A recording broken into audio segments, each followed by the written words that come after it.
Myriam, bonjour Christelle. Bonjour Angélique. Bonjour Angélique. Alors, enchantée de vous accueillir ici sur le plateau de l'AFRC fait son show. J'ai la chance d'être accompagnée par le premier duo de la saison 2 que vous représentez toutes les deux. Donc d'un côté, Myriam Huin, responsable département vision usager, et Christelle Miot, directrice qualité de service chez France Travail. Eh bien, vous allez vous prêter toutes les deux au jeu du buzz à questions. Je ne sais pas laquelle d'entre vous va commencer par buzzer, donc on y va. Allez, alors ça c'est directif Myriam, bravo, quelle énergie. Alors, comment adopter une stratégie client-centrique dans toute l'entreprise?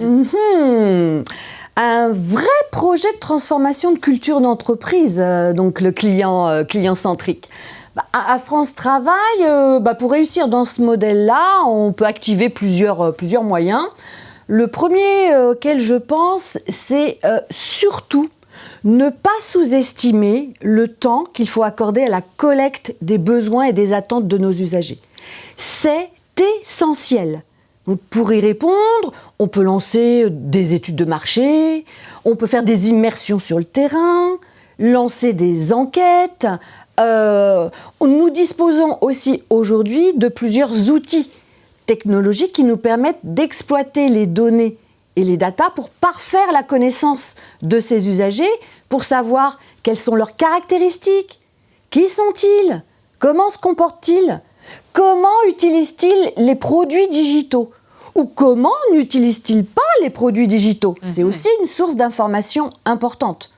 Et avec la collecte de tous ces éléments, soit quantitatifs, soit qualitatifs, ça nous permet de concevoir des produits plus personnalisés, pour ne pas développer pléthore de produits à tout prix, mais ne développer que des produits qui sont plus en adéquation avec les attentes de nos usagers. Et en plus, au bon moment.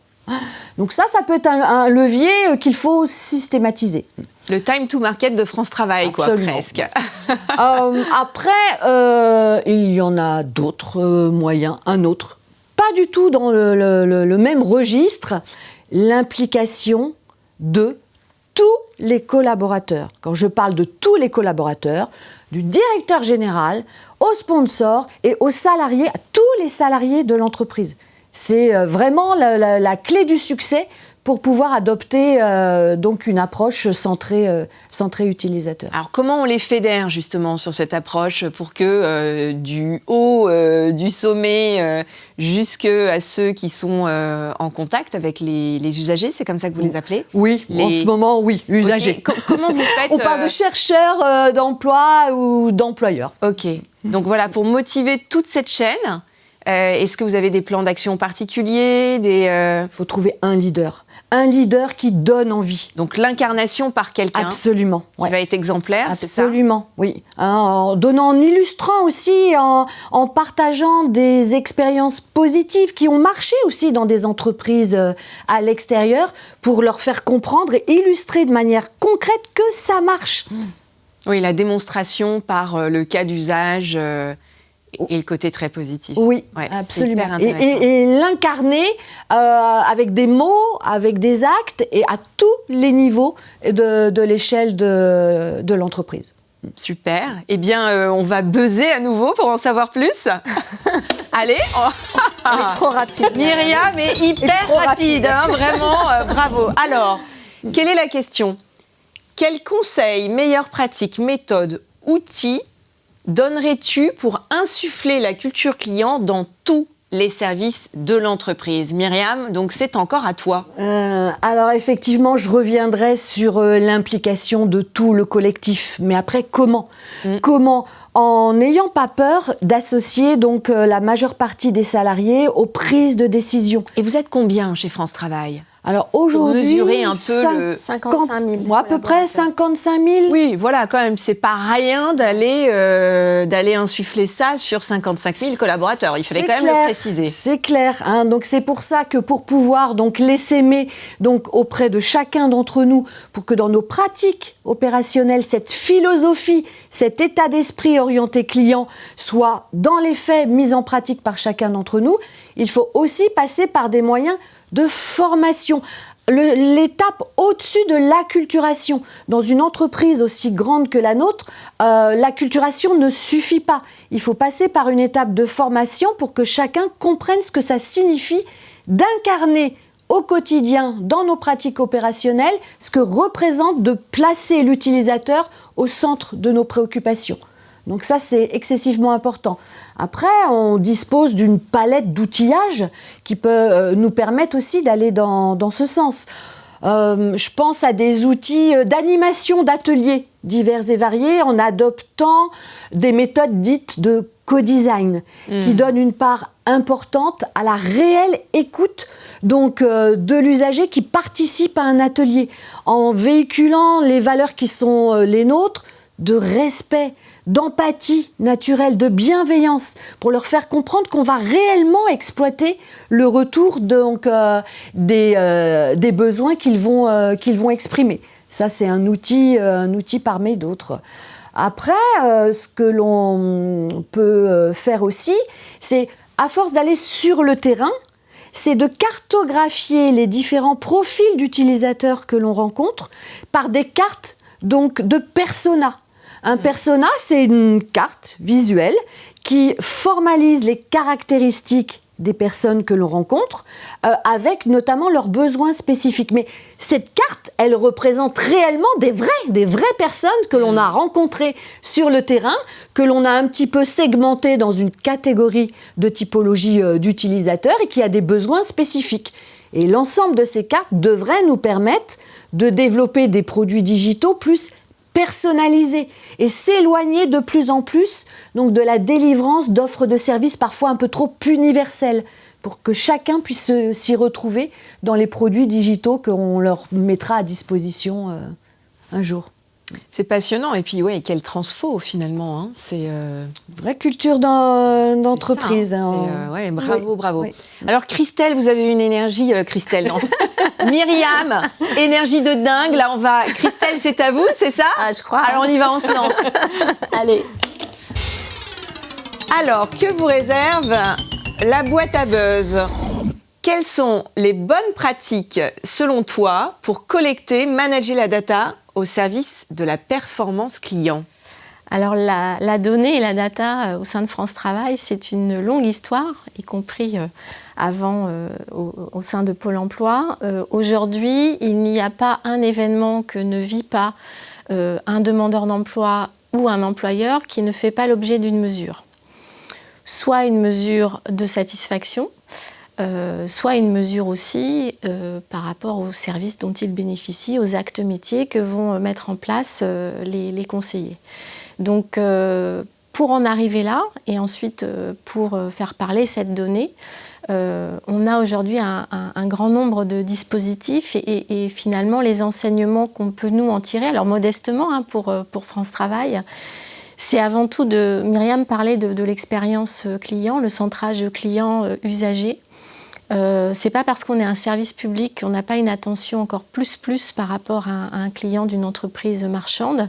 Au contraire, il y a une force et une énergie dans les agences pour rendre un service encore de meilleure qualité, je dirais, même si voilà, le service n'est pas payant, en tout cas directement.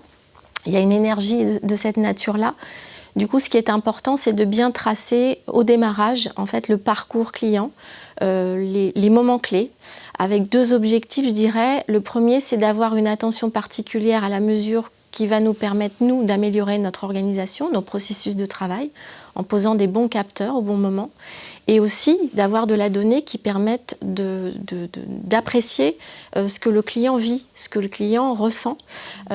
Et souvent, voilà, on a pu, alors je dis souvent, on peut avoir le travers de dire, on va poser un capteur ou une enquête qui va nous permettre de savoir si notre organisation fonctionne du point de vue du client. Ça, voilà, ce sont des choses qu'on apprend, qu'il faut éviter. Mais en tout cas, voilà, on a vraiment cette culture au sein de France Travail de pouvoir piloter, d'avoir des indicateurs qu'on positionne au bon moment, avec le bon dispositif, et pour pouvoir ensuite les faire parler, voilà, et les manager. Mais on veut en savoir plus. Un nouveau buzz. Allez, un nouveau. Allez, voilà. Christelle, go. C'est notre dernière question. Alors, elle est donc pour toi, Christelle. Quelle est la meilleure expérience que tu as vécue en tant que cliente cette année et la pire expérience? Alors, la meilleure, je dirais qu'elle vient d'une situation qu'on vit tous et toutes, d'emmener sa voiture en révision. Donc, voilà, je suis arrivée dans une concession de Pontoise pour laisser mon véhicule et pour cette révision. Très bon accueil, je dirais en même temps normal. Et avec 2 points d'attention où j'ai partagé le fait que la voiture, voilà, quand je roulais à peu près à partir de 100 km/h, avait tendance à se déporter sur la droite. Bon, et puis la personne me dit écoutez, pas de souci, Madame Mio, on vous envoie un mail quand votre véhicule est prêt. 2-3 heures après, donc assez rapide, je reçois ce fameux mail avec très personnalisé. Madame Mio, vous nous avez déposé tel véhicule, nous avons procédé à tous ces points de contrôle, tous au vert, et je vois à un moment donné aussi un petit encart avec une petite vidéo. Donc je clique sur cette petite vidéo et là j'ai un monsieur qui me dit « Bonjour Madame Mio, je suis Eddy, je me suis occupée de votre véhicule. Vous aviez dit qu'elle avait tendance à se déporter un peu sur la droite. Regardez, et là, il est sous la voiture, il me montre le véhicule, les roues. Alors, j'y connais pas grand-chose, mais il me dit, bon, tout est OK, j'ai vérifié ci, j'ai vérifié ça, bonne journée, au revoir. » Voilà, et là, j'ai fait waouh. Ouais, c'est impressionnant. Ouais. C'est impressionnant. Et presque, il y a de la formation parce que c'est vulgarisé, on t'explique et on t'apprend des choses aussi. Voilà. C'est impressionnant. Ouais. Voilà. Ça fait le lien avec un des points sur la donnée qu'on exploite aussi à France Travail. On en fait aussi, nous, dans les restitutions, puisque toutes les données sont restituées à la maille de chaque agence. Chaque agence a ses propres indicateurs de satisfaction, de pilotage, qui en font à la fois des éléments sur lesquels ils peuvent améliorer la qualité du service au quotidien, mais aussi en faire des opportunités de contact. Un demandeur d'emploi qui n'est pas satisfait a la possibilité d'être rappelé par son conseiller pour échanger sur ce désaccord, sur ce dysfonctionnement. Donc voilà, je trouve que c'était une belle illustration, en tout cas cet événement de vie, une belle illustration de ce qu'on fait nous aussi à France Travail. Et alors tu vas pas t'en sortir comme ça, Christelle, parce qu'il y avait la pire aussi. Ah, la pire, alors c'est pas moi qui l'ai vécue, mais elle m'a tellement marquée. Voilà, mes parents qui sont aujourd'hui en retraite, qui sont adossés à une mutuelle, donc un besoin d'un coup de fil pour avoir une information rapide. Quand on téléphone, c'est pour avoir une information rapide. Et là, un disque vous dit nous ne répondons plus au téléphone, mais nous ne répondons plus aux mails non plus. Merci de nous envoyer des courriers. C'est marrant, je pensais qu'il y avait une obligation légale quand même à avoir un numéro de téléphone et un mail. Voilà. À la rigueur, on peut se dire que le mail est has-been à notre époque, mais on met un service de messagerie instantanée à dispo quand même. Voilà. Effectivement, c'est pas top. De pierre, voilà. Donc on télémarque pour le meilleur et pour le pire. Ouais, un grand merci à toutes les deux. Donc, beaucoup de choses à retenir de cette transfo. 55 000 personnes quand même au service, et c'est vraiment ce qu'on entend en fait. Pas de chichi, j'ai envie de dire. Non. On va directement à ce qui est utile, donc des produits adaptés sur mesure, pas des tonnes de produits en catalogue. Et puis une cartographie des processus, mais des personas sur lesquels vous travaillez grâce à la data, qui vient aussi améliorer la performance. Data qui est intégrée dans vos métiers en local, et donc bravo d'avoir réussi à faire ça, parce que c'est là où on peut progresser en partageant effectivement avec les équipes. Et puis on a tous envie de faire réparer sa voiture auprès du même concessionnaire, donc on échangera après pour savoir quelle était la marque de ce véhicule. Eh bien Myriam et Christelle, un grand merci d'avoir été présentes à l'AFRC fait son show, on était ravis de vous avoir. Merci Angélique. Merci beaucoup. À bientôt. À bientôt.